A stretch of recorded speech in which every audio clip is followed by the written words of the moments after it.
क्या हम नेचुरल या प्राकृतिक तरीके से अपनी आई साइट को इम्प्रूव कर सकते हैं? आज इसी टॉपिक में मैं बात करूंगा, कितना फ़ायदा करती है नेचुरल तरीके और उससे कितनी आई साइट इम्प्रूव हो सकती है। तो आज उसी के बारे में हम बात करते हैं।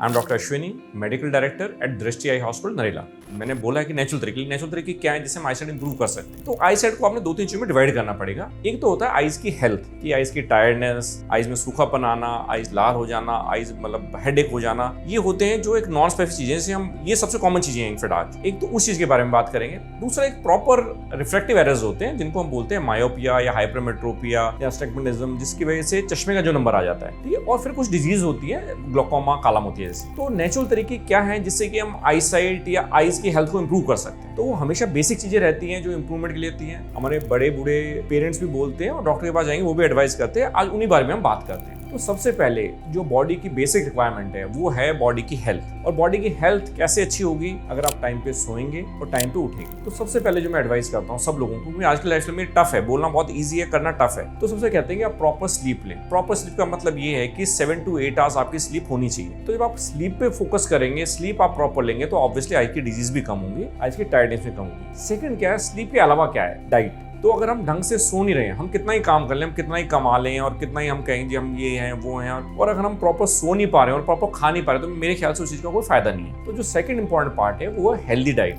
ग्रीन लीफी वेजिटेबल्स हैं उसके अंदर, दूध है, अगर कुछ नॉनवेज खाते हैं एग आप ले सकते हैं, फिश ले सकते हैं जिसमें ओमेगा 3 फैटी एसिड्स की बहुत ज्यादा मात्रा होती है जो आइज के लिए बहुत हेल्पफुल होती है। जहां तक हो सकता है आप जो प्रिपेयर्ड चीजें होती है, पैकेट वाली चीजें, आप बाजार से बनी बनाई चीजें ले आके, उन चीजों को जितना अवॉइड कर सकते हैं अवॉइड करनी। फ्रेश खाना खाएं और नेचुरल खाना खाएं। और हमारे हिंदुस्तान कल्चर में आपने देखा होगा हमेशा एक फ्रेश, अगर और कल्चर से कंपेयर करते हैं तो हमेशा आपने देखा होगा हमारे नेचुरल, हमारे कल्चर के अंदर फ्रेश खाना लिखा हुआ है। आप देखो हम फ्रेश चपाती बनाते हैं, उसी टाइम सब्जी बनती है, फ्रेश चपाती, तो हमारे उसमें नेचुरल है। लेकिन हम उस नेचुरल फॉर्म को छोड़ते जा रहे हैं और हम जो ये जंक फूड उसकी तरफ आकर्षित हो जा रहे हैं, खासकर बच्चे। तो इन चीजों को आप ध्यान रखेंगे, जो हमारा नेचुरल जो सिस्टम चला आ रहा है उसको हम मेंटेन रखें। और जंक फूड और जो जोमेटो इस पे जो ऑर्डर करते हैं उसको एक लिमिट रखें, मना नहीं है कुछ, लेकिन उस चीज को लिमिट रखनी कुछ है। तीसरा क्या होता है कि हमारा, क्योंकि काम ऑब्वियसली देखो लाइफस्टाइल ऐसा चल रहा है जिसमें हम कंप्यूटर या मोबाइल के बगैर नहीं रह सकते, हमारा बिजनेस नहीं चल सकता, हमारा काम नहीं चल सकता, किसी फील्ड में स्टूडेंट्स हैं। तो मैं बोलता हूँ एटलीस्ट चलिए इसको यूज कीजिएगा, लेकिन एक तरीके से यूज करें, उसको एक्सेस यूज मत करें, क्योंकि एक्सेस यूज करेंगे तो आपके आइज ड्राई होंगे, टायर्ड होंगे और आइज में स्ट्रेन पड़ेगा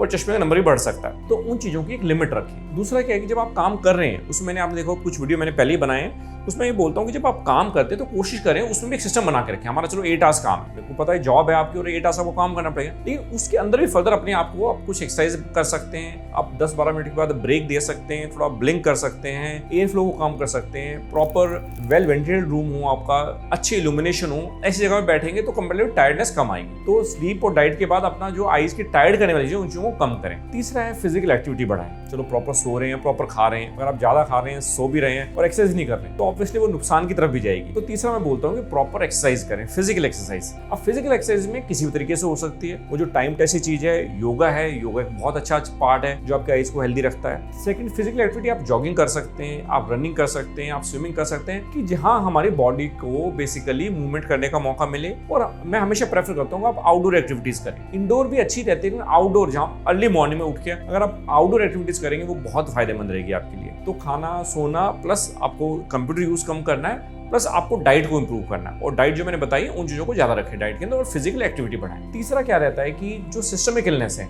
आपको थोड़ा, ये तो चलो हम एक्सरसाइज बता रहे हैं, लेकिन आपको थोड़ा अटेंटिव रहना पड़ेगा कि भाई मुझे क्या डिजीज है, मेरे घर में किसी को डिजीज तो नहीं हुई। तो आप थोड़ा अटेंटिव रहेगी अपने घर में, आपके मम्मी पापा में से या आपके रिलेशन में अगर किसी को मान लो सपोज काला मोतिया हुआ है या किसी को डायबिटीज हुआ है या आपको इनको चश्मे का नंबर लगा हुआ है, अगर ये चीजें आपके घर में है तो इसमें बहुत ज्यादा चांसेस है, जेनेटिक चीजें होती है, हेरिडिटरी चीजें होती है और आपको भी हो सकती है। तो थोड़ा सा अटेंटिव रहे जब आपके घर में ये चीजें, किसी को हिस्ट्री है इन डिजीज की, खासकर 2-3 चीजों मैंने बताया को नोट कर सकते हैं। तो ग्लोकोमा या काला मोतिया, या ब्लड शुगर आपको है, या आपको चश्मे का नंबर है, या रोटुंडा या रेटिनल पिगमेंटोसा है, बहुत सारी डिजीज होती हैं, कलर ब्लाइंडनेस है, ये कुछ चीजें ऐसी है जो घर में अगर पेरेंट्स को है तो चांसेस रहते हैं बच्चों में भी हो सकती है। तो इसमें थोड़ा सा अटेंटिव रहें, उसके लिए रेगुलरली चेकअप कराएं। तो उन चीजों में अगर अटेंटिव रहेंगे तो एटलीस्ट हम इन चीजों को बहुत अर्ली कैच कर पाएंगे और कुछ हद तक कुछ चीजों को हम कंट्रोल कर सकते हैं। तो जो आप अटेंटिव रहेंगे तो आप डिजीज को काफी हद तक प्रिवेंट कर सकते हैं। तो ये भी एक नेचुरल तरीका है जिसमें हम आपको दवाइयां नहीं दे रहे हैं, कुछ नहीं कर रहे, एक नेचुरल फॉर्म है। तीसरा क्या रहता है कि जब आपके रिस्क फैक्टर्स हैं, आपको सपोज डायबिटीज है, फैमिली हिस्ट्री, चलो आपको डायबिटीज होगी, और ये बहुत कॉमन डिजीज है। तो वे कहते हैं जब आप डायबिटिक अगर हैं तो आप ज्यादा प्रोन है आंखों की डिजीज को। हालांकि किडनी की डिजीज भी ज्यादा होती है, नर्व्स की डिजीज भी ज्यादा होती है, लेकिन आईज की डिजीज में ज्यादा होती है। आपको ग्लोकोमा या काला मोतिया के चांसेस बढ़ते हैं, आपके पर्दे नसें कमजोर हो सकते हैं, पर्दे नसों में खून आ सकता है। तो बहुत सारी डिजीज हैं जो आंखों की बीमारी है, लेकिन वो रिलेटेड है डायबिटीज से। अगर आपकी सिस्टमिक इलनेस कंट्रोल है तो आपकी आंखों की बीमारी भी कम आएंगी। वो नेचुरल फॉर्म से करें, वो दवाइयां लें,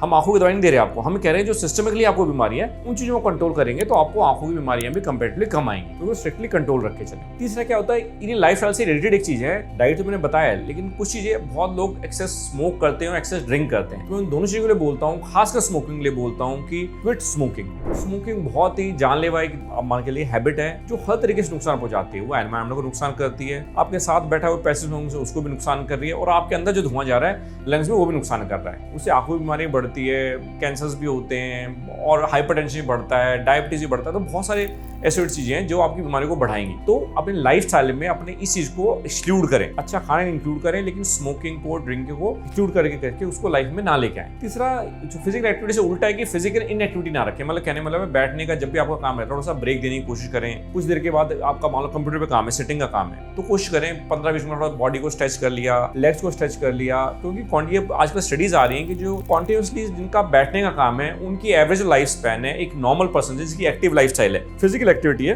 उसके मुकाबले उसकी लाइफ का जो ड्यूरेशन है या लाइफ स्पैन है वो कम हो रहा है। एक मेक इट अ पॉइंट कि कुछ सेकंड्स एटलीस्ट आपकी बॉडी को स्ट्रेच करने में लगाएं, और 2-1 घंटे बाद हम कहते हैं पूरी बॉडी को स्ट्रेच करें, कोल्ड कंप्रेसेस करें, इन चीजों को एक्सरसाइज करें। अब इन चीजों से मैंने ये बताया कि जो मैंने आपको नेचुरल तरीके बताई है, इन चीजों से बहुत सारी बीमारी को प्रिवेंट कर सकते हैं, टायर्डनेस से रोक सकते हैं अपनी आईज को। आपकी आईज ज्यादा देर तक फोकस कर पाएंगी, ज्यादा हेल्दी रहेंगी, और ज्यादा हम काम कर पाएंगे, और आंखों में बीमारी या डिजीज नहीं आएगी। आपको ये समझना है कि जैसे आपकी फैमिली हिस्ट्री, मैंने जैसे आपको बताया वहीं पर आपको चश्मा लगा हुआ है, तो बहुत चांसेस है आपको चश्मा लग सकता है। तो अगर आपको चश्मा लगता है तो आप ये सोचो नेचुरल तरीका कर रहा हूँ मैं, मेरे पास बहुत सारी सब्जियां खा ली, मेरा चश्मा उतर गया, तो ऐसा भी नहीं होता है। तो नेचुरल तरीके बहुत अच्छे हैं, लेकिन आपको एक लिमिट इस सेंस में रखनी कि एक तो डॉक्टर को रेगुलरली चेक कराएं, वो एग्जामिन करेगा और वो फिर एडवाइस करेगा आपको किस तरीके से आगे बढ़ना है। लेकिन ये हैबिट्स ऐसी हैं कि आईज में भी हेल्प कर रही है, और ये बॉडी को भी हेल्प कर रही है, और आपकी सिस्टमिक इलनेस को भी हेल्प कर रही है। लेकिन आपको मान लो कैटरेट हो जाता है, काला सफेद मोती बन जाता है, तो भाई आपको उसको ऑपरेशन कराना पड़ेगा, उसके अलावा कोई हल नहीं है। आपको ग्लोकोमा हो जाता है, काला मुझे, तो आपको डॉक्टर को रेगुलर चेकअप कराना पड़ेगा, जो दवाई है ट्रीटमेंट प्रिस्क्राइब की जाती है उसको रेगुलर लेना पड़ेगा आपको। तो वो जो डॉक्टर, प्रोफेशनल डॉक्टर जो ऑप्थेल्मोलॉजिस्ट है प्रॉपर, वो एडवाइस करें उन चीजों को फॉलो करें। साथ में इन चीजों को भी आप रखिएगा,